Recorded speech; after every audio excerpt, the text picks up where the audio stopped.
This is part 38 of ASP.NET MVC tutorial. In this video, we'll discuss implementing CheckBoxList in ASP.NET MVC.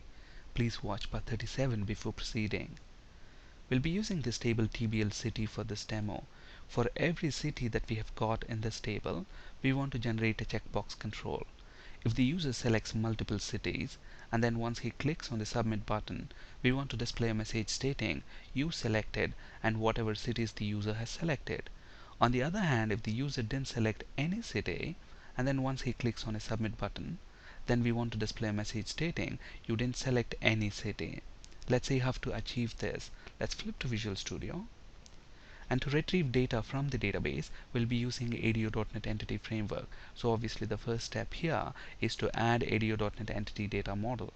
So let's right click on the models folder, add a new item. Click on Data under Install Templates, select ADO.NET Entity Data Model, and let's name this Sample Data Model. Click Add, and we want to generate the model from database. Select that, click Next, and give a name to the connection string, Sample DB Context. And ADO.NET Entity Framework is going to automatically generate a context class for us with the same name, which we will be using to connect to the database. So click Next. This is going to connect to the database and retrieve all the tables, views, and stored procedures that are present within the database. And we want to generate an entity for TBL city table, so let's go ahead and select that. And we want our entities to live in a namespace called models. Click Finish. So this should generate an entity with name TBL city, but we want our entities to be called as city instead of TBL city. So let's change it accordingly and then save everything. Let's go ahead and build the solution. And now let's go ahead and implement the home controller. Now notice that ADO.NET Entity Framework has automatically generated two classes for us.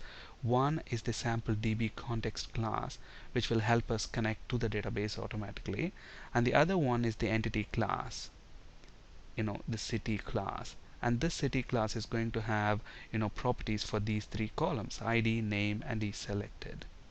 Alright, and notice that these classes are actually living in this namespace mvc_demo.models. Since we want to use these classes within our home controller, let's go ahead and include this namespace within the home controller. So let's use the using statement mvc_demo.models. And then let's implement the index action. So within index action, I'm going to create an instance of a sample DB context class, and then this class has got this cities property, which is going to return the list of cities, and we are going to pass the list to the view for rendering. And before we add the index view, I'm going to create an editor template to display an editor for city. In a bit you'll understand how we are going to make use of these editor templates. So what I'm going to do here, I'm going to add a folder to the views. So I'm going to right click on views, add a new folder, and let's name this home. So this folder is going to contain all the views related to the home controller, and within this home folder I'm going to add another folder, and I'm going to name this editor templates. So all the editor templates related to home controller are going to live in this folder. Okay, and I'm going to add a view to this folder, and let's name it city. Now I want this template to be an editor template for city class, so I'm naming the view with the same name as that of the class. So we give the editor templates and display templates the same name as that of the types, that is classes or structures. We'll discuss editor templates and display templates in a great detail in a later video session. So the name of the view is going to be city. We're going to make use of Razor View Engine, and we are going to create a strongly typed view against city. And for now the scaffold template is going to be empty, so let's click add. So this should generate city view, and then notice that the model for this view is going to be city. I'm going to get rid of the rest of the code here. So now if you look at the city class, it should have these three properties: ID, name, is selected. Now whether if a checkbox is selected or not, which property is determining that is selected property of city class. Okay, so I want to have a checkbox control to be generated, and to generate a checkbox control in MVC we can use checkbox for HTML helper. So at HTML dot checkbox for, and we're going to pass a lambda expression here, and this expression is going to determine whether, look at this, whether this checkbox is selected or not, which property is going to determine that is selected property. So that's what we are going to pass as the lambda expression here. So x such that x dot is selected, and what is x here? Nothing but the model for this view. And look at this, is selected is going to return true or false. Alright, now after the checkbox is displayed, next to the checkbox we want to have the city name, and to display the name of the city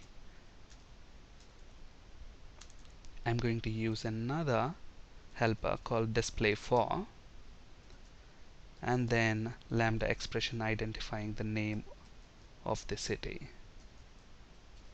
Okay, so this is going to determine whether the checkbox is selected or not, and this is going to display the name for the checkbox. Okay, and then I want to also retain the ID and the name when we post this form. When we post this form back to the server, we want to retain the value for the ID, which is nothing but the city ID, and then the name of the city. Now at the moment, to display the name of the city, we are using display for template. So if I have to remember and post the value, the city name value back to the server, then I have to store it somewhere. So I'm going to use a hidden field and store both ID and name. So at HTML dot hidden for x such that x dot ID, and similarly I'm going to use another hidden control to store the name. Okay, so this is the editor template for our city, for individual city. And then now let's go to the home controller and actually add the index view. So add a view. The name of the view is going to be index. We're going to make use of Razor View Engine, and we are going to create a strongly typed view against city. And for now the scaffold template is going to again be empty, so let's click add. So this should add index view within the home folder. Now look at this, on the view we want the list of cities, so the model for this view is actually going to be I enumerable of cities.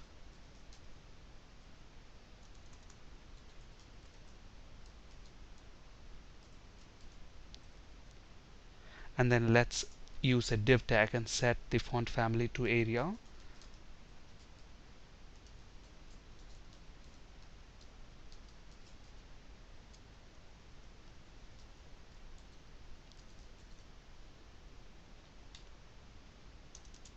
Okay, so now we need to generate the form tag, and to generate the form tag we can use begin form HTML helper.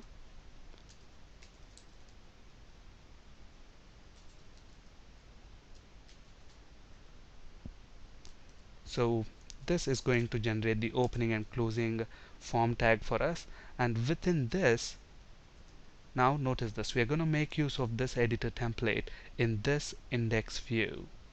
So what I'm going to do here,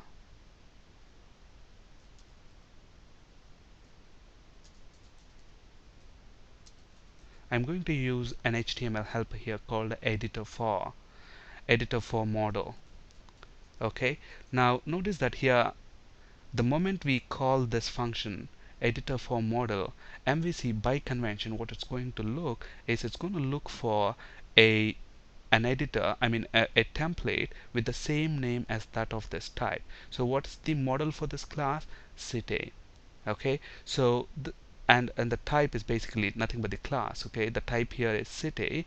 So is there a template with the same name as that of this type, either in the folder where we have this view? So here there is a folder called editor template, so it's going to look inside that folder. Okay, so I have a template with the same name. So this method call, it's automatically going to use that template here because the template name matches the name of the class, that is the type name.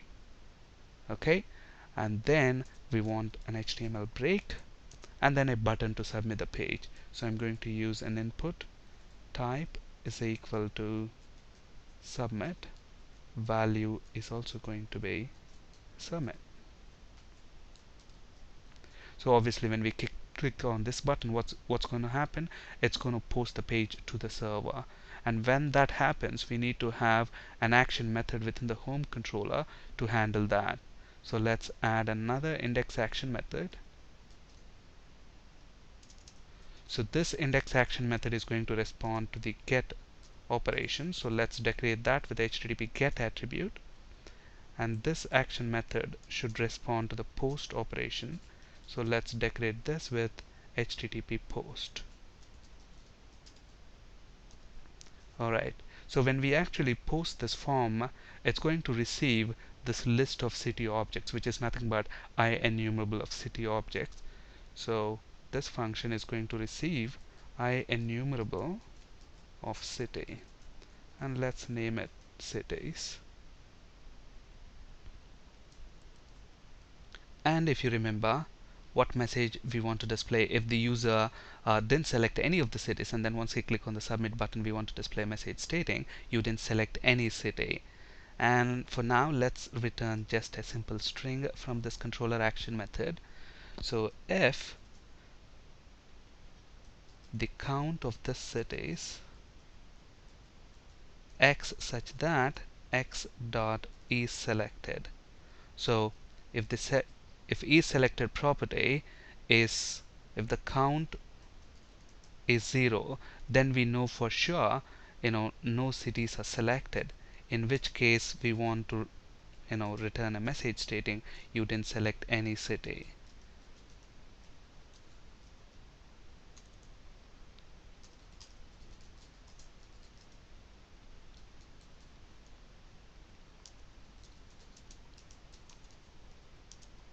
On the other hand, if this condition is false, then we know for sure the user has selected a city, in which case we want to build a message stating you selected in whatever cities the user has selected. And to build that message, I'm going to make use of string builder class, and this string builder class is present in a different namespace called system.text. So let's go ahead and include that, and let's create an instance of the string builder class. And let's append a string sp.append. So you selected, and then we are going to loop through each city. So for each city in the cities collection that is coming inside this action method, so we are going to loop through that, and if city.is selected, if that is selected, then we want to to this message we want to append the name of the city. So what we're going to do, sp.append to the string builder city.name, and then we want a comma next to that. So if you have selected multiple cities, we want to display you selected New York, comma Sydney, comma Mumbai, whatever the user has selected. So this is what is going to display that comma. And then finally we want to return the string builder object in the form of a string. So convert that to string and return that back. Okay, but then notice that with this code what's going to happen is if I select two cities, for example New York and Sydney, there's going to be comma in the end, New York, comma Sydney, comma. We don't want that comma in the end, so let's get rid of that. And how do we do that? We can use of a string manipulation function. So let's actually see that in action. So sp dot, there is a function called remove, and then to remove some characters from that string you need to specify the start index and how many characters you want to remove.